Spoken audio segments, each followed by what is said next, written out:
श्री महालक्ष्मी देवी की कहानी। श्री गणेशाय नमः। श्री लक्ष्मी दैवै नमः। ओम श्रीं क्लूं ओम धनदहनं देहि मां ध ओम धनदाय नमस्तुभ्यं।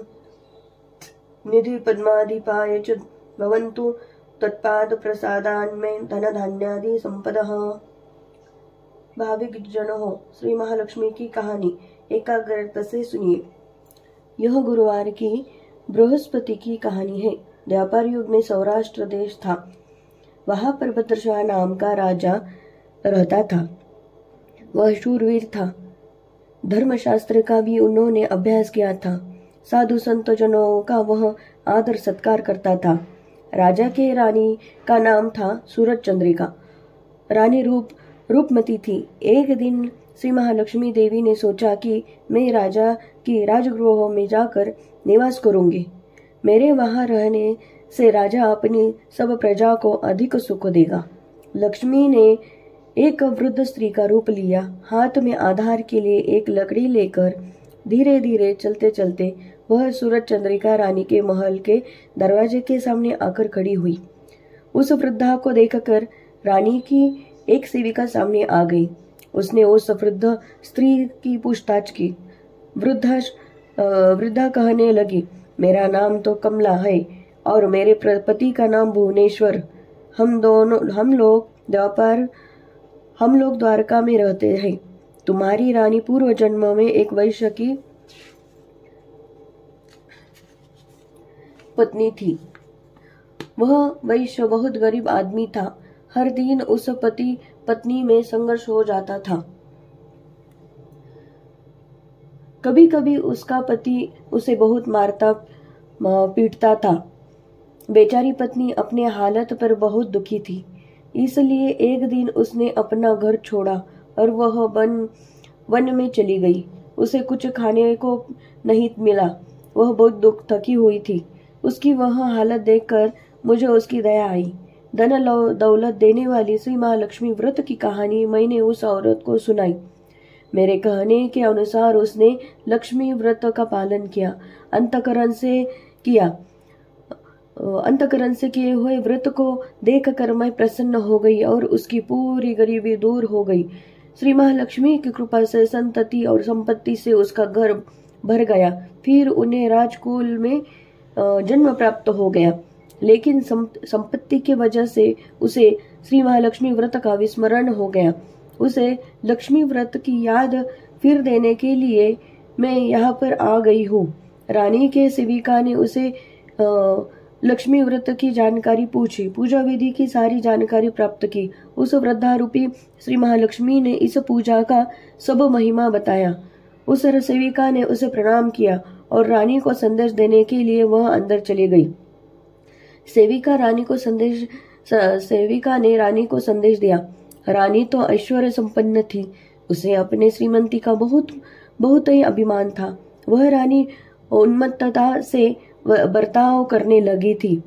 वृद्धा को संदेश सुनकर रानी तो आग बबूला हो गई। रानी बाहर आई और उसने वह वृद्ध स्त्री का बहुत अपमान किया। वृद्धा तो साक्षात लक्ष्मी थी, लेकिन रानी को वह उस बात का ज्ञान नहीं था।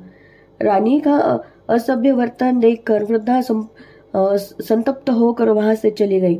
वृद्धा श्री बाहर निकली तब रानी की लड़की श्यामबाला वहां आ गई। उसने हाथ जोड़कर वृद्धा की क्षमा मांगी। श्री महालक्ष्मी को उसकी दया आ गई। उसने श्यामबाला को श्री महालक्ष्मी व्रत की जानकारी दी। वह दिन मार्गशीर्ष मास का प्रथम बृहस्पतिवार था। श्यामबाला ने शुद्ध अंतकरण से श्री महालक्ष्मी व्रत का पालन किया। उसे उसका अच्छा फल प्राप्त हो गया। सिद्धेश्वर नामक राजा के मालधार नामक राजपुत्र से बड़े ठाट बाट से उसका विवाह संपन्न हो गया। राजा को बड़ा ऐश्वर्य प्राप्त ही गया। दोनों पति पत्नी बड़े आनंद से अपना जीवन बिताने लगे। इधर श्री महालक्ष्मी माता को कोपायमान हो गई। इसी वजह से राजा भद्रशवा का राज्य शत्रु के हाथ में गया। राजा भद्रशवा का और रानी का सूरज चंद्रिका का सारा वैभव नष्ट हो गया। वे गरीब हो गए। एक दिन सूरज चंद्रिका ने अपने पति से कहा, अपनी बेटी का पति या दामाद बड़ा राजा बन गया है, उसके पास बहुत संपत्ति है। अपने ऊपर आई हुई आपत्ति अगर हम उसे बताएं तो उसको दया आएगी और वह हमें कुछ न कुछ देगा। पत्नी के कहने के अनुसार भद्रशाह शामबाला के पति के राज्य में गया। वह एक तालाब के किनारे आराम कर रहा था। उसी वक्त शामबाला की कुछ सेविकाएं जल कुंभ लेकर जल भरने के लिए आ गई। उन्होंने एक अतिथि देखा। सेविकाओं ने उसका नाम, उसका ग्राम आदि के बारे में पूछताछ की। भद्रशाह ने सब जानकारी दी। जब दासियों को मालूम पड़ा कि ये शामबाला के पिता है, तब सब दासियां दौड़ते हुए शामबाला के पास आ गई। शामबाला ने सारी बातें सुन ली और मान सम्मान से अपने पिताश्री को अपने महल में ले आई। पिताश्री को अच्छा भोजन खिलाया। जब पिताजी वापस जाने निकले तब एक घड़ा भरकर धन दे दिया। भद्रशाह राजा बड़ा प्रसन्न हो गया। वह अपने घर आ गया। उसने पत्नी को सारी बातें बताई। धन का घड़ा भेंट दिया यह भी बताया। पत्नी को बड़ा आनंद हो गया। उसने बड़े उत्साह से वह घड़ा खोल दिया तो घड़े में कुछ धन नहीं था। घड़े में सब कोयला भरा हुआ था।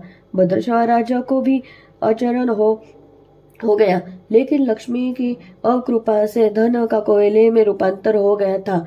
इसी गरीब परिस्थिति में कुछ दिन बीत गए। सूरज चंद्रिका स्वयं अपनी लड़की के घर आई।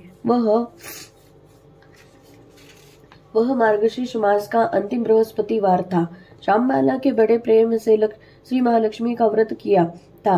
उसने माताजी से भी यह व्रत करवाया। शामबाला ने श्री महालक्ष्मी व्रत का महीना माताजी से कहा। सूरज चंद्रिका अपने घर गई।